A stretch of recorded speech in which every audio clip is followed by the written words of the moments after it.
Olá, turma, boa tarde. Aqui a gente vai iniciar a terceira aula. E olá, turma, tudo bem com vocês? Espero que estejam bem. Hoje a gente vai iniciar a nossa terceira aula e essa terceira aula a gente vai entrar no conteúdo de vida e evolução. Nas outras a gente estava falando das teorias evolucionistas e nessa eu vou apresentar para vocês a continuidade do que a gente estava vendo nas outras aulas. Para isso eu preparei uma revisãozinha aqui para vocês. Por exemplo, a seleção natural. Seleção natural, né, a gente sabe que foi a ideia do Darwin, né, que começou em meados mais ou menos de 1920.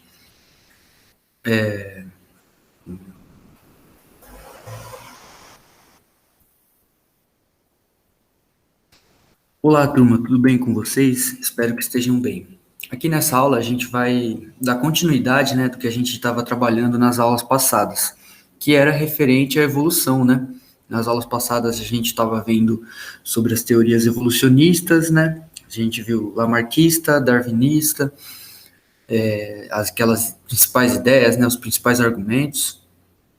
E a partir disso a gente então vai dar continuidade aqui. Para isso eu preparei uma revisãozinha bem rápida aqui para vocês no próximo slide, que é para entender melhor a continuidade do nosso trabalho. E seleção natural. Vocês lembram que a seleção natural foi estudada pelo Darwin, né? Ele que, na verdade, propôs, né, esse processo natural aí, né, da seleção de características. E a gente sabe que o que tivesse a maior chance de sobreviver conseguiria.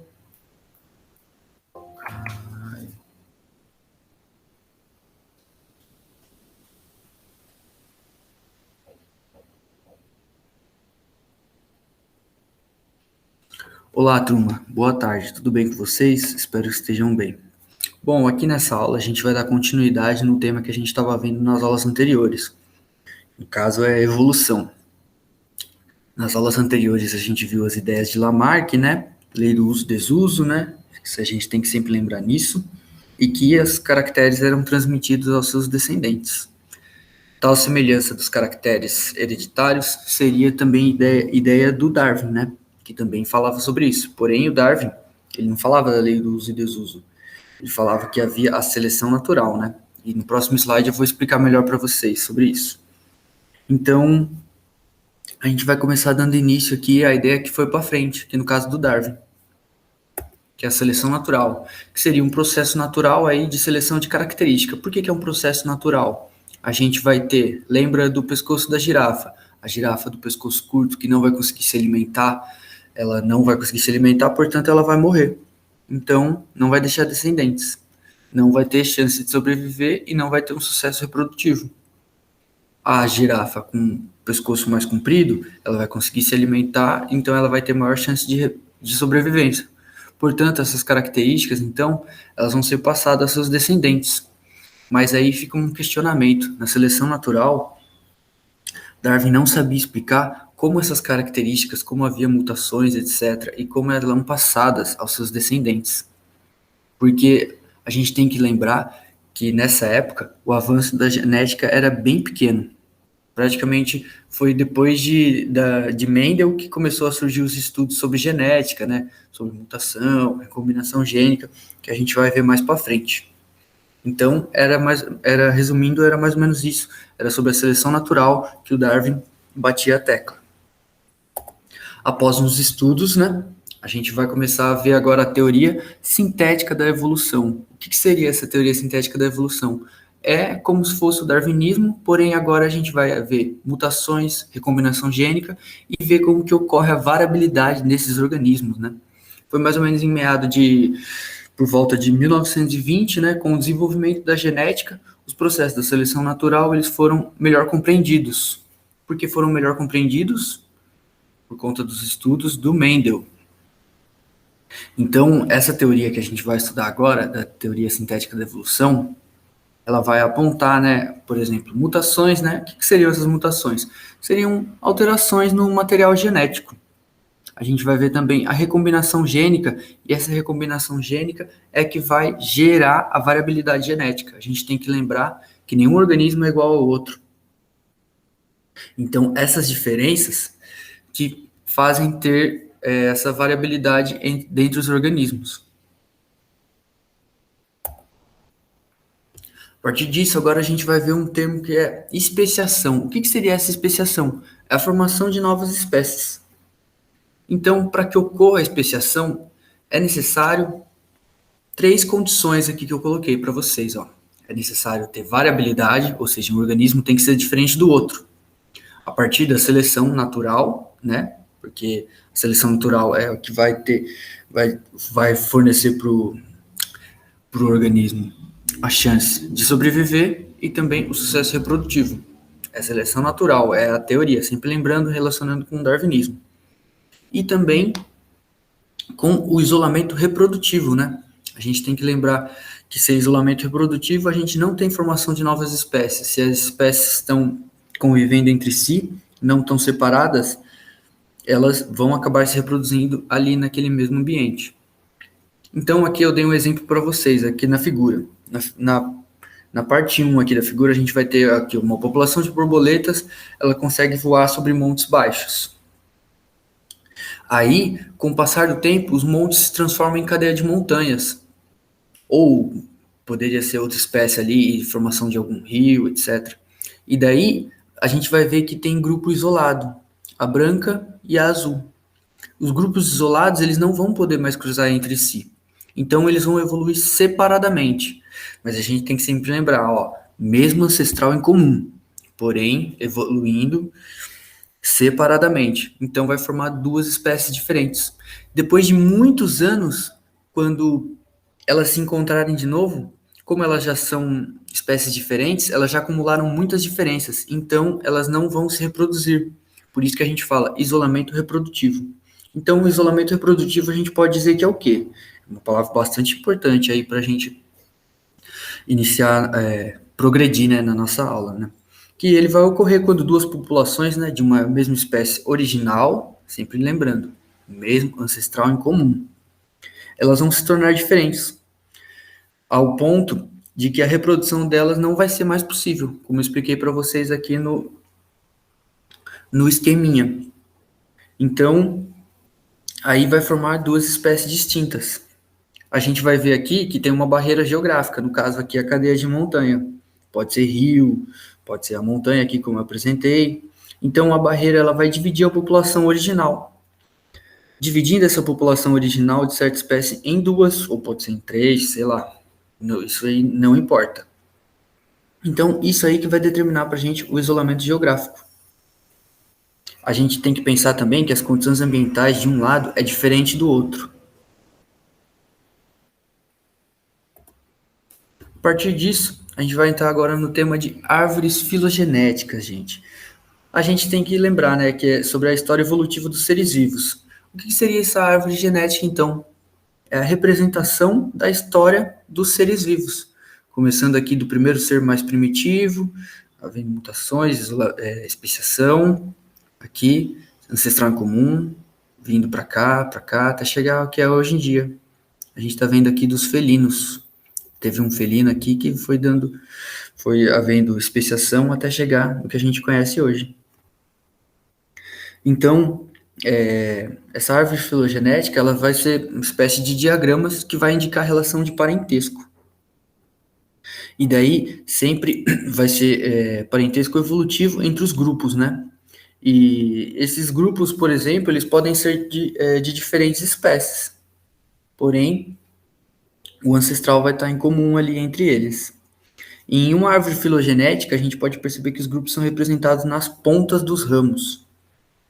Aí, se você desce um ramo da árvore, por exemplo, a gente vai encontrar uma união com o ramo vizinho. Por exemplo, aqui, ó, união. Essa bolinha aqui que a gente pode ver é chamado de nó.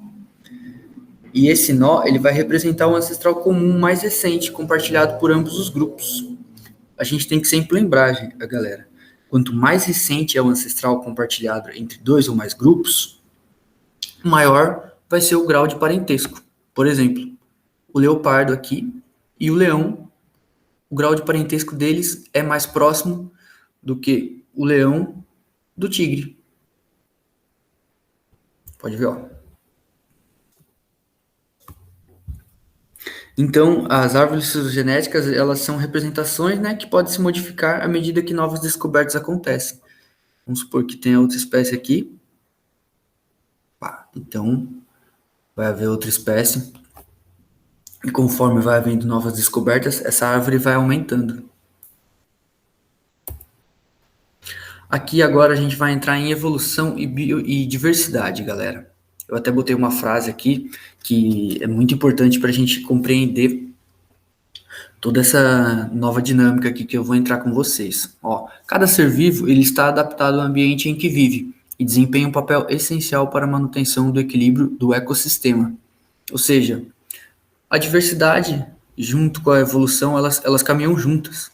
Então, vai haver, por exemplo, uma variabilidade genética entre indivíduos em quaisquer ambientes. Então, para a gente compreender melhor o que é biodiversidade, a gente tem que considerar dois níveis distintos. A gente tem que considerar tanto a variedade genética entre os indivíduos de uma mesma espécie, porque lembrando que nenhum indivíduo é igual ao outro. Eles são diferentes, portanto, há variabilidade. E também a gente tem que lembrar na diversidade de espécies em um mesmo ambiente. Por exemplo, dos mesmos indivíduos é uma população ali de cavalo. E a gente tem que pensar que também, além do cavalo, o boi vive ali, tem cachorro, etc. Então, é um exemplo básico só que eu estou dando para vocês. Um exemplo próximo, assim. E aí, isso é o papel importante que a gente tem que entender sobre a diversidade. O que seria, qual que é a importância? Hoje em dia a gente vê tanta queimada na Amazônia, né? O Pantanal também pegando fogo, desmatamento. Então, a gente percebe que muitas vezes não é dado a devida atenção que merece, né? O assunto biodiversidade, né? Porque a biodiversidade é muito importante para a gente. Além dela fornecer toda essa, por exemplo, oxigênio, chuvas, etc, etc, todas as coisas boas que a gente consegue obter, né? Ela também favorece a capacidade adaptativa dos seres. Os seres estando ali, por exemplo, o macaco ele precisa da árvore. Se a gente começa a desmatar ali, ele não vai ter mais aquela árvore, ele não vai conseguir mais se reproduzir. Ou a gente pega, por exemplo, o passarinho aí, o tanto que a gente vê morrendo em certos lugares, etc. Então, a biodiversidade também ela vai fornecer para a gente o equilíbrio dinâmico do planeta, gente. Com tudo isso, a gente vai ver que vai haver nessa biodiversidade uma grande variabilidade genética, porque vai haver organismos distintos interagindo entre si e também a gente tem que lembrar interagindo tanto os animais quanto as plantas, né? Uma interação ali mútua. Para isso, a gente vai entrar agora em unidades de conservação. O que seriam essas unidades de conservação, né? Praticamente é uma das formas de proteger, né, a biodiversidade e também a integralidade dos ecossistemas, né? Então, para isso que foi criado as unidades de conservação. Elas são áreas, né, que vão apresentar características naturais e muito importantes, né, relevantes, e que são legalmente delimitados pelo governo, né, tanto o governo federal, estadual, eles que vão delimitar a área ali que vai ser caracterizada como unidade de conservação. O intuito dela é assegurar, né, tanto a população ali dos animais que vivem, quanto as populações tradicionais, como, por exemplo, os indígenas, os ribeirinhos, né, que sofrem tanto aí, que a gente vê no desmatamento, né, extração de minério, né, e também as unidades de conservação, elas também servem como áreas de estudo, né, e também para o uso sustentável dos recursos. Pode haver extração, mas com todo cuidado, todo estudo científico da área, etc, etc. A gente vai ter dois tipos de unidades de conservação. A gente vai ter a unidade de proteção integral e as unidades de uso sustentável. O que seria essa unidade de proteção integral, gente? É onde é permitido apenas o uso indireto dos recursos naturais. Por exemplo, a recreação em contato com a natureza, o turismo ecológico. Por exemplo, Cataratas do Iguaçu, tem um parque lá que você pode visitar, né? E também como pesquisa científica, né? E para educação ambiental mesmo, né? que você vai estar utilizando ali a área. Tem parques nacionais, por exemplo, no Mato Grosso bonito, que você pode visitar e fazer o estudo daquela área, né? Tem aquelas piscinas naturais. E também a gente tem a outra que é unidade de uso sustentável, que seria o uso sustentável dos recursos naturais. Como, por exemplo, eles visam ali conciliar a conservação da natureza com o uso sustentável dos recursos. Como, por exemplo, reserva extrativista ali, a gente tem florestas nacionais, etc., e onde pode explorar os recursos ali que a natureza proporciona, sempre de maneira consciente, rígida, fiscalizada, né?